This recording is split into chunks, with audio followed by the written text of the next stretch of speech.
once I started to think in terms of frequencies and started to recognize that I have the ability to enhance or diminish a frequency with my mind, that is when my entire life shifted and everything in my life totally changed. I have a lot of people asking me, how do you do it?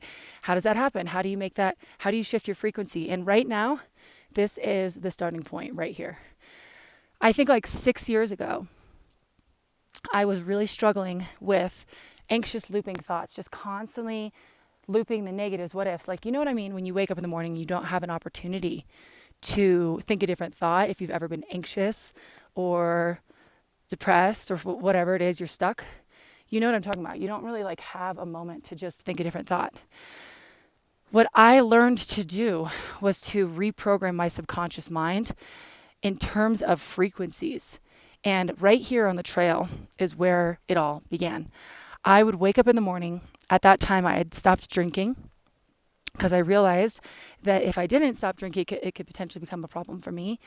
I saw my mom struggling with alcoholism. It eventually did take her life. And so I stopped drinking about 6 years ago. And I was just so anxious. I didn't know what to do with myself. So I would wake up in the morning at 7 in the morning on like a Saturday because I had no one to hang out with because all of my friends, like when you're 26, what you do is you go to the bars. And so that was the lifestyle. And all my friends were pretty much sleeping in because they had gone to the bars the night before and been drinking and all that. So I started to come here. I would just come here at 7, 8 in the morning because I was bored. I had nothing else to do than, because I lived in Colorado at the time. And so I would walk these trails, just any trail, because didn't know what else to do with myself. And as I was walking, I would start listening to music, like piano music or just anything that felt kind of good in the moment to listen to. And then after a little while, I realized that I was kind of bored walking, so I started to try running, which was really hard. It was not easy, but something compelled me to like go for a run. I think because I was like, okay, well, I'm walking it. I might as well see what it's like to run it. I'd never thought about trail running in my life, ever. And then suddenly, I find myself weekend after weekend running these trails and listening to music. And when I say that was one of the biggest starting points for me to shift my frequency and be able to comprehend how to enhance or diminish thoughts and think in terms of frequencies. When I say all of that, I so mean it. Dude, there is a magic to nature that obviously we know that's real, but I think in our modern day society, I forgot, or I actually didn't know. I didn't know that going to nature and being outside would be so powerful in terms of elevating a frequency. So kind of centering this around what consciousness researchers are finding today. So I've been interviewing a lot of these physicists who research consciousness. I have a new one coming out pretty soon. It is probably one of the coolest interviews I've ever done with Dean Radin. He is quite literally studying this. What is consciousness? What is the makeup of our reality and how we live in it? I did another one with Thomas Campbell. I'll attach that below. But they're trying to figure out what is our reality and can we interact with our reality in a way that gives us a better reality, let's say. And so consciousness, what they're finding is that consciousness might actually be the baseline to reality, deeper than space-time. Einstein believed that space-time was fundamental, meaning it was the baseline of our reality. What these consciousness researchers are finding is that it might actually be a step deeper than that, and that it's consciousness, meaning everything is consciousness. So all around me, everything here is potentially consciousness. Myself, you, this cool little tree bush thing, the mountains, everything, the sun, the sky, everything is consciousness, right? And one of the ways that we experience consciousness, humans, is through our thoughts. So tying this kind of back into trail running, we live in a society where we are bombarded with so much negative input all of the time. I was surrounded in my mind 6 years ago with input from the news. Ooh, this little chipmunk over there. Oh, he just ran away. I was surrounded by the input from the news, which if you put on the news, I think everybody's kind of got this point now, but it is like only talking about the bad things. But that's what everybody got their information from, at least for sure 6 years ago. Separating from that, social media, if I would go on, I don't think I understood how impactful social media is. It is quite literally pulling our attention away from our day and directing it towards somebody else's life. That is, in effect, a frequency that I was introducing into my own frequency every single time I open the app to see somebody else's life. And automatically, for some reason, humans get a sense of FOMO, fear of missing out. Why? I don't know, but I think it's some kind of survival mechanism. Even if it's not just social media, so much of the content that we consume is about negative stuff. Saying like, it's fear mongering. If you don't watch this, you're going to die. Or if you don't do this, you're going to get a heart attack, or stop eating this food or whatever. And like, while I agree that like there are some things like ultra processed foods we want to cut out, there is space for that. If we just pay attention to the programming of our minds, it becomes very obvious why I was living in such a dark space in my mind. This is where I think the value of nature comes in. I believe that through studying this consciousness and talking to these researchers and, working with frequencies and shifting them and learning how to raise my frequency over the years, and working with other people to do that too, I think we are all antennas to a certain degree. Our whole body transcribes frequencies and I guess it's vibrations. Every animal does that. Like we are we're receiving information. We're receptors. We have receptors all over us that are receiving information. And it's like we literally transcribe it into information. So there's that saying, if a tree falls in the forest, but there's no one around to hear it, does it make a sound? The answer is no. In fact, they found that this whole world is silent until our ears actually we have these little fuzzy hairy things in there. With the vibrations from the earth that come around, our ears with the hairy things in them actually vibrate and then create sound from the vibrations of the earth. But without our ears and those little hairs within our ears able to transcribe those frequencies, there would be no sound. Crazy, right? So again, we are antennas. And what I learned is all of that input, negative input, or even kind of skewing towards negative input, was creating static in my frequency, in my antenna. And then coming to nature or coming on a hike and just blocking all of it out, not in like a defensive state, but just truly like standing in nature. Just look at this. Standing out here, you see how big and vast it is, but it's silent for the most part.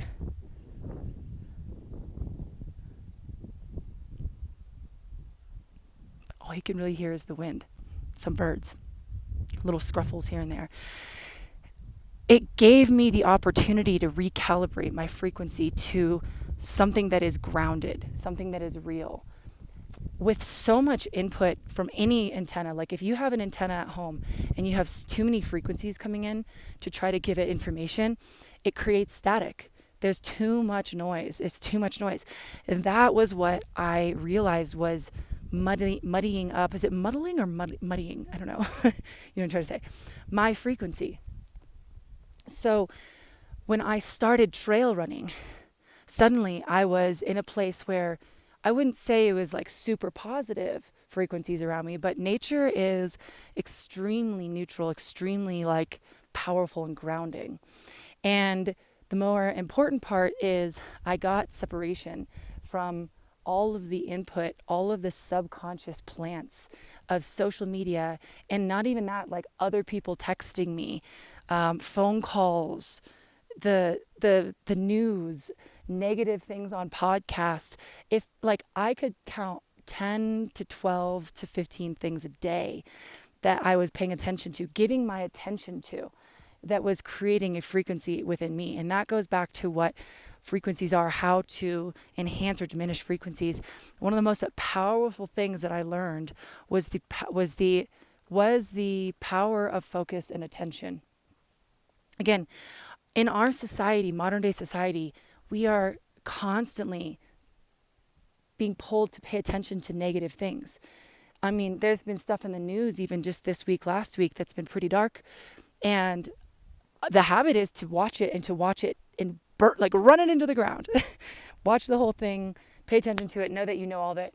And I do think it's important to be informed, but at a certain point, I had to make a decision to start noticing things that felt good to notice.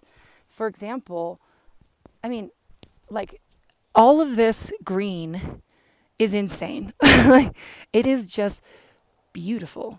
Honestly, it's pretty breathtaking when you're here.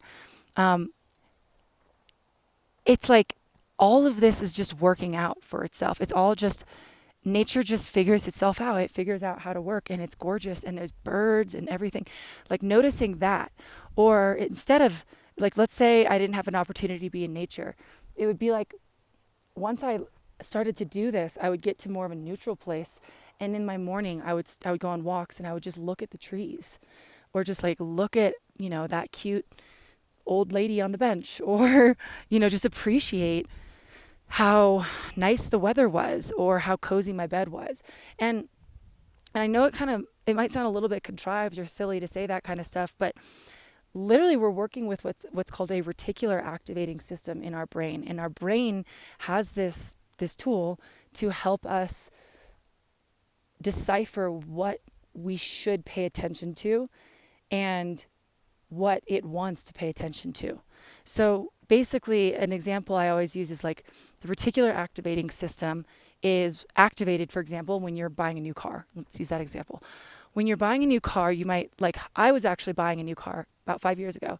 And I remember I had always kind of wanted a black car. So anyways, I go online and I start looking for black cars in my area that were used. And I saw like a Jeep. And I saw this Jeep and I was like, ooh, that looks cool. So I started looking up this Jeep. The next day I go to all the dealerships and check it out. And then from then on, everywhere I went, I started noticing all the black Jeeps. They were like all over the road. Whereas before that, I hadn't even seen them. They weren't even on my radar. That was because I created the trigger for the reticular activating system to notice that thing. It's like it's kind of like when you give hunting dogs like the scent. Now it's going to beeline to that, wherever that scent is. It's going to follow the scent, and it's like programmed to follow that scent until it gets it. That was how my mind was programmed, but for negative things. And so taking this down to a frequency level, they say like birds of a feather flock together, or like attracts like. You get what you are. The quality of your life comes down to the quality of your thoughts. My thoughts were constantly hyper-focused on all of the negative things because in society, modern day society, we are programmed with that information, whether that's on purpose or not. It doesn't really matter, I don't think. That's just what it was. And so I was finding actively, not on purpose, but all of the negative things in my life. And as a result, we get what we are, right? So if my frequency was down here, it was quite literally impossible for me to attract things that would be on a higher frequency because I couldn't. It's like when you tune into a radio station, we have to, it's like when you tune into a radio station, if you want to hear 93.3, which was the station I always listened to growing up, 93.3 or 95.7 or 107.5, I had to literally I had to tune to 107.5. If I was at 107.6, I wasn't really going to hear it. It'd be a little staticky, but I probably wasn't going to hear it. If I tuned to 107.5 and I wanted to hear what was on 93.3, I definitely wasn't going to hear it. I was on the wrong frequency. So I think a lot of the time in my life, I was trying to figure out, how do I change my life? Why am I stuck in this? Why is it that these things are happening to me? And it was a direct result of my tuning. I was tuned to things that made me feel bad, that made me feel sad, things that were of a low frequency that were consuming my thoughts. And once I started to kind of back to 6 years ago when I was really in the shit and I was just lost, like I was in therapy, I had just stopped drinking, I had stopped at that time smoking weed. I was single, new from a breakup. My mom's health was terrible. I was just buried in work. It was just a really dark time. The only thing I had access to was to just go outside and do it first thing in the day and just start walking and being in nature. And that is when I started to feel reprieve from myself, because I got around things that were of a high frequency. And I would spend time. Here's the other thing with trail running. When you run, your endorphins go. Look at this sunshine too. Being in the sunshine running, it just is like this blast of high energy to my body. Running makes you feel like you're accomplishing something, or even walking. I used to do that, just walk, that's fine. But then also it's like my eyes was seeing all of this. It's insane. It's impossible to be here and not just, when you take a second to notice how gorgeous it is. So my brain was being flooded with really positive thoughts.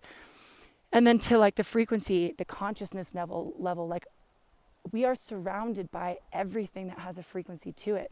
Everything potentially is conscious, is made up of consciousness. So by planting myself in an environment with a high state of frequency, a high consciousness, something that's gentle and soft, and I would block out all of that stuff that was negative. No YouTube, no Instagram, no Facebook, no texts, no emails, no phone calls, no negative input from this or that, no news, no negative podcasts. It was literally just creating space, listening to good feeling thoughts, or songs, to raise my frequency and just be in this environment and reset. That was when the process of recalibrating my energy really actually began. And that's when, since then, that was 6 years ago, everything in my life has been literally beautiful, and I am so grateful. So I don't know if this helps at all, but thoughts are things. We are surrounded by frequencies all day. It's a matter of tuning our frequencies and dialing in and dialing out to what we want. And I think just being aware that I have the ability to do that every single day. It's just knowing how to do it is the way. So if you want a little bit more information about this, check out some of the links that I'll drop in the thing below. And then otherwise, if not, I hope this was helpful. What I will say is get outside to what's real. Literally touch grass, touch a tree, go on a trail run. If you haven't trail run, it is the best. Just get yourself a little backpack like this. And I'm going to go finish up. So this is about 3 miles in. I'm going to finish up with 3 more miles. So I hope you have a great day. I hope you're happy. I'll see you on the next one.